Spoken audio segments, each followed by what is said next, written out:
I don't care who's waiting. You remember 1982. The radio was full of voices that had been buried for a decade.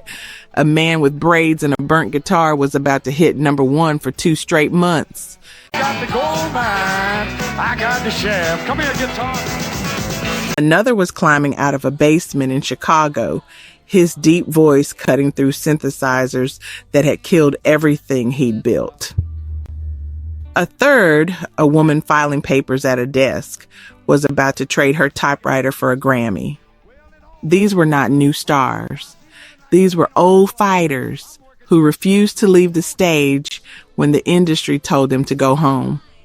This is the story of 13 artists who broke the wall, not by being young or fashionable, but by being the last one standing when everyone else went quiet. Success wasn't about being first. It was about refusing to quit.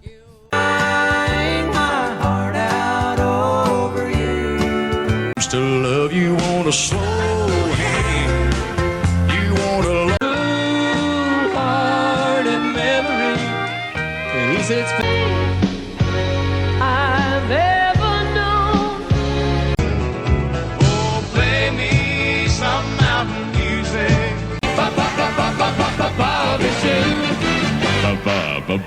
Last night we went for a drive. You were miles away.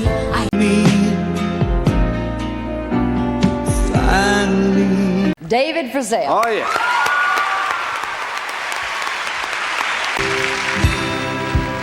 I came calling home last night. Number 13 belongs to Willie Nelson and Always on My Mind, released in 1982. By 1972, Nashville wanted him dressed in a tuxedo. The time. They wanted violins. He quit and moved to Texas instead, playing beer joints for money he could hold in his hand. Always on my mind. His house burned down in Tennessee. The Martin guitar he picked up after had a hole worn clean through the wood from 10 years of road work. Little things I should have said and done. 200 nights a year? That's how he paid the bills when there were no other choices left. Keep you satisfied. I'll keep you satisfied. In 1982, Chips Moman sat him down in a studio and they cut the track in a few takes. Maybe I didn't hold you. The raw, shaky sound of a man singing about regret hit #1 and stayed there for 2 months.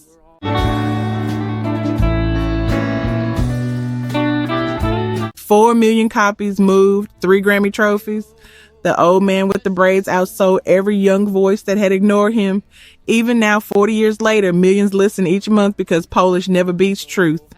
At position 12, Alabama came with Mountain Music in 1982. For 6 years, starting in 1973, they played the Bowery in Myrtle Beach under the name Wild Country. Like Grandma and Grandpa used to play. Tips and free beer. They hauled their own gear and slept in a van so cramped the shoulders touched the walls.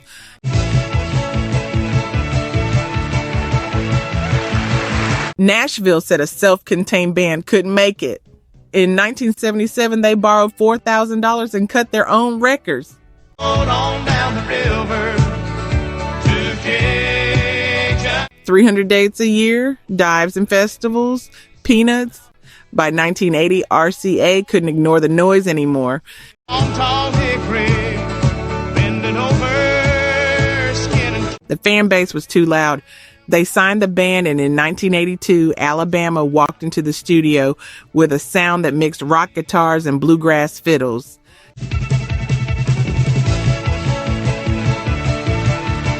The industry hated it.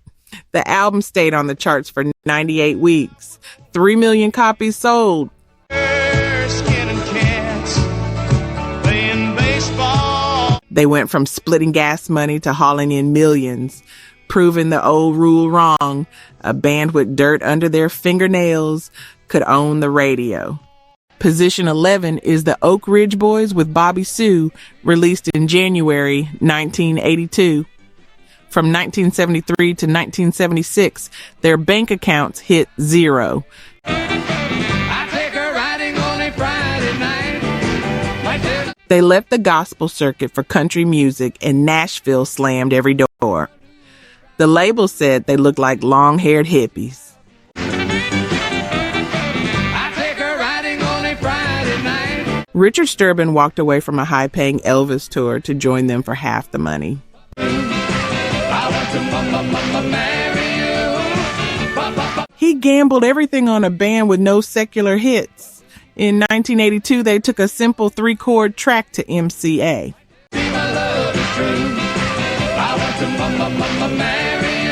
It exploded into gold. A 15-year grind ended. Producer Ron Chancey pushed them into a rockabilly shuffle that felt like a joke to serious singers.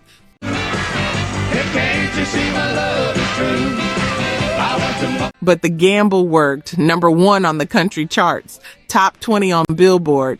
4 middle-aged men with beards owned the radio.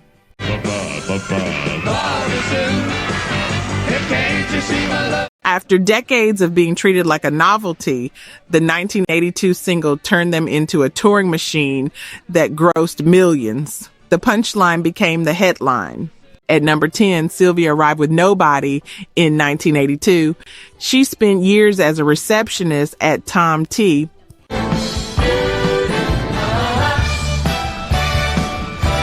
Hall's office, $150 a week, filing papers, fetching coffee. Every label in Nashville told her she didn't have the voice. I asked, who's on your mind? You said nobody. From 1979 to 1981, she cut minor chart entries and refused to quit her day job. You say nobody's after you. Her bank account stayed empty. The industry gatekeepers called her a filler act. In 1982, producer Tom Collins ditched the fiddle. Behind nobody. But you're no. He brought in a $3,000 Linn drum machine and a pop synth groove. Old school purists hated it. Nobody exploded into gold. That is what you say is true, but I can love you like Over 1 million copies. Sylvia left the secretarial desk and hit #1 on the country chart and the pop top 20 at the same time. when I ask her name. Well, I wonder, does The 1982 ACM Female Vocalist of the Year trophy went to a woman who used to answer phones. The same people who ignored her for years now paid for her tours. Position 9 belongs to Jerry Butler, and She Got the Goldmine, I Got the Shaft, recorded in 1982.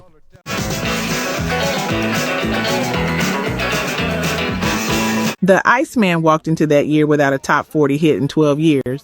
Younger disco acts were taking his lunch money. She got the biggest tab. Well, it all sounds mighty funny, but it hurts too. He ignored the retirement talk and signed with Fountain Records, a tiny label with no muscle. Because it adds up to more than this cowboy makes. Besides everything I got worth having, they've already took. Everyone else was using synthesizers.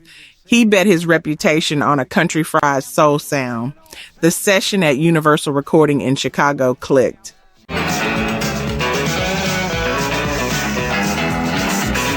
He turned a bitter divorce story into a paycheck that put his name back in the trades. Splitting it all down the middle. But she got the biggest tab. Well, it all sounds. The song clawed its way to number 15 on the R&B charts. Butler was not a ghost.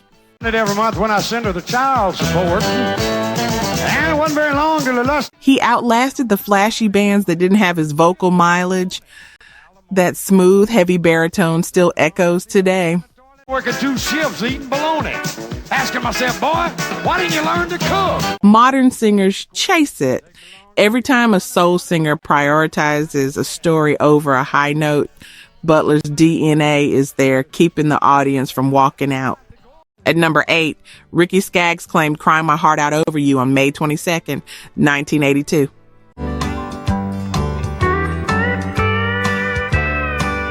Nashville Suits in 1980 told him his mandolin was a museum piece. Too bluegrass for the radio. Each night I climb He was a sideman for Emmylou Harris, making union scale while the industry laughed at his hillbilly sound. Those blue eyes now they smile at someone. He walked into Epic Records and demanded to produce his own sessions or walk out. He bet his entire career on a 1950s Ray Price cover. Ever since you went away, I darling. The label hack said traditional country was dead and buried. On May 22nd, 1982, the track hit #1 on the Billboard country chart. Now I'm crying my heart out. Oh. He became the first bluegrass picker in decades to dominate the FM dial. At the 1982 CMA Awards, he took Male Vocalist of the Year.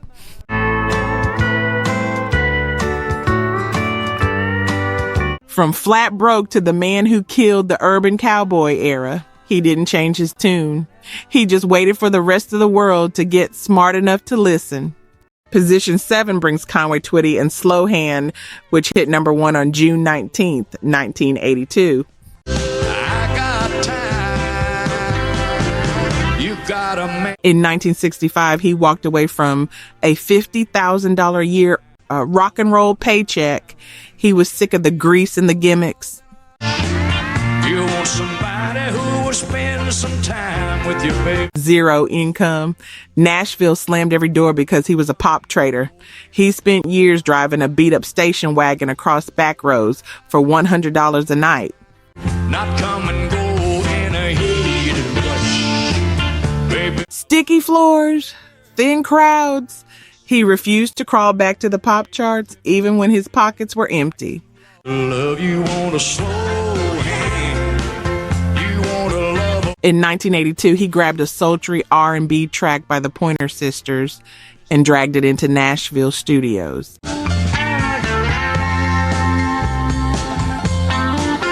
A slow burn groove. The Suits thought it was too suggestive for the Bible Belt. On June 19th, 1982, it hit #1.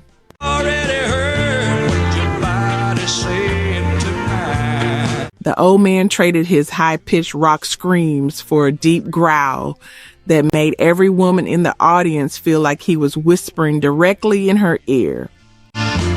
Baby, believe me, I understand. His 28th chart topper, his 55 #1 hits forced the industry to stop calling him a fluke. At #6, Michael Martin Murphey owned What's Forever For in 1982. In 1981, he was a washed-up cosmic cowboy. As forever, tell me what's for. Epic Records dumped him. His last 3 albums tanked, 40 years old, out of a job. Dying romance, and they're not even trying to. The industry scouts called him a ghost who couldn't sell a single ticket. He spent his last dime on a plane ticket to Nashville to beg Jim Ed Norman for a shot at Liberty Records. Is a dying romance, and they're not even. He refused to quit even when he was broke. He bet his reputation on a clean-cut sound that his old hippie fans hated.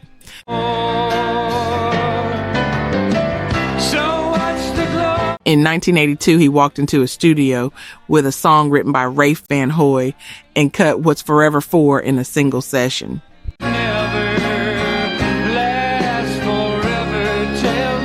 The track exploded to #1 on the Billboard country chart. The money rolled in. He stopped worrying about rent and started collecting gold plaques.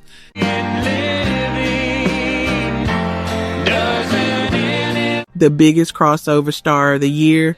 Decades later, that song still plays on grocery store speakers and wedding dance floors across America. Position 5 belongs to George Strait and Foolhardy Memory, which hit #1 on August 28, 1982. He's got a foolhardy. Between 1975 and 1980, every major label in Nashville passed on him. The Suit said his fiddle-heavy sound was dead.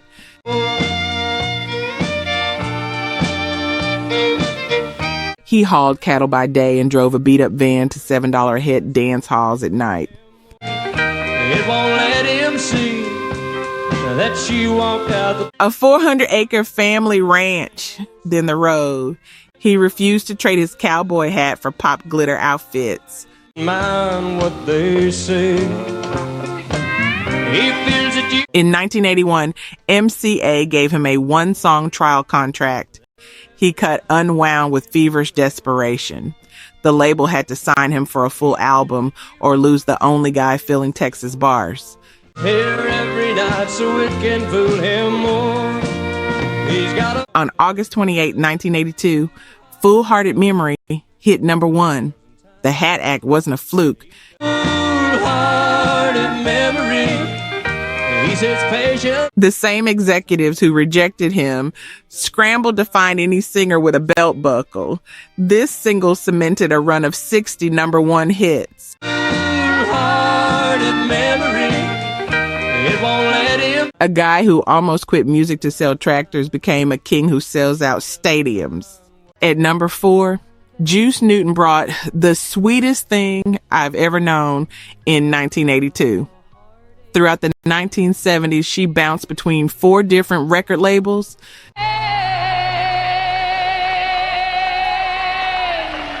Her bank account stayed empty. Her name stayed off the charts.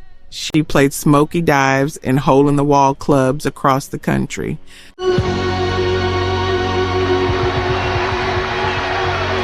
Her band, Silver Spur, fell apart because they couldn't pay the rent. The Suits wanted her to pick a side.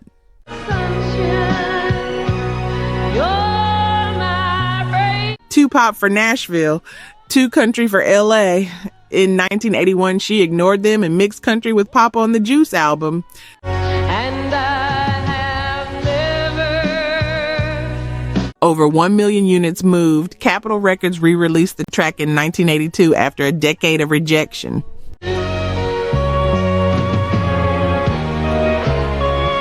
It hit number 1 on 3 different charts.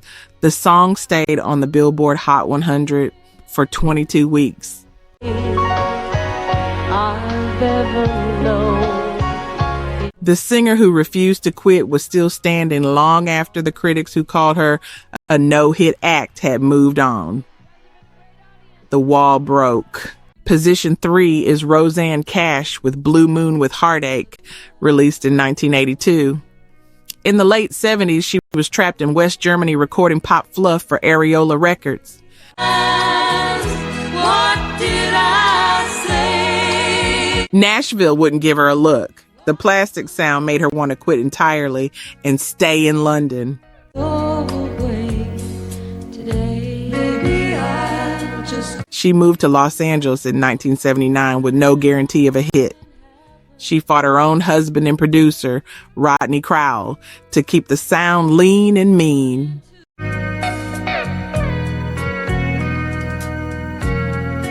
They scrapped tracks. They fought over every note. She refused to play the part of a pampered country princess. maybe I'll just go away. By the 1982 session, she stopped chasing the radio. She focused on the raw truth of a failing marriage. What would I give to bring? She cut the vocals in a cold room with a stripped-down band. No glossy Nashville sound. Lately I'm amazed at how Just pain that sounded real. The song stayed on the charts for 20 weeks. Her third straight number 1 hit. don't hold no glamour anymore. From being Johnny's daughter to the queen of the new traditionalists, the old guard had to change or get out.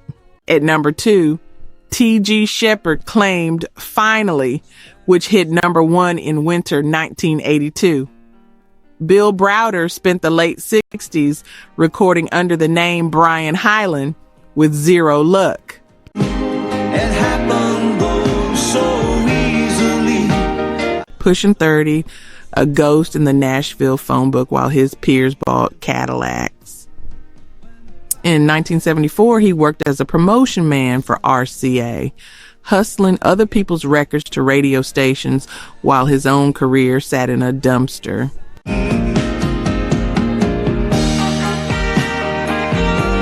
He begged DJs to play Elvis just to afford a cheap steak. In 1982, he walked into a studio with producer Buddy Killen and cut a track that finally stuck. It happened oh, so easily. He traded the promotion job for a microphone. The single hit #1 on the Billboard Hot Country Singles charts. Eyes and see reflections of yourself. It stayed at the top for 10 straight weeks during winter 1982. From a guy begging for airtime to the man every station in the country had to play if they wanted to keep their listeners.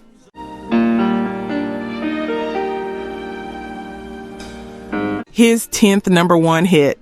That smooth vocal still cuts through the static on every classic country station from Memphis to Muscle Shoals.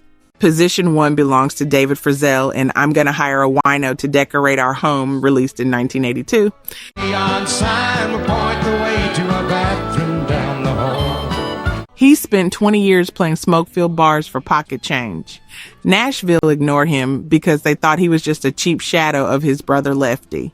'Cause he said I'm gonna hire a wino. He kept his boots on the pavement by recording low-budget tracks for tiny labels like Cartwheel and MCA. Checks, no cash, you walk right here, and I'll keep on tap. He refused to get a real job even when the charts showed 0 hits for a solid decade. Salt, aluminum cans, so when you're feeling macho. In 1982, he walked into the studio and cut a song about a drunk and a decorator. The bar and a payphone in the hallway when your friends. The highbrow labels hated it. It skyrocketed to #1 on the Billboard country chart. The record moved enough units to win Song of the Year at the CMAs. And you can slap my bottom every time. A gold trophy in the hands of a man who spent years wondering if he'd ever afford a decent meal. So you feel more at ease here, and you won't need to run. He turned a single paycheck into a career that outlasted the critics. He stayed on stage until the house lights went down and the janitor arrived.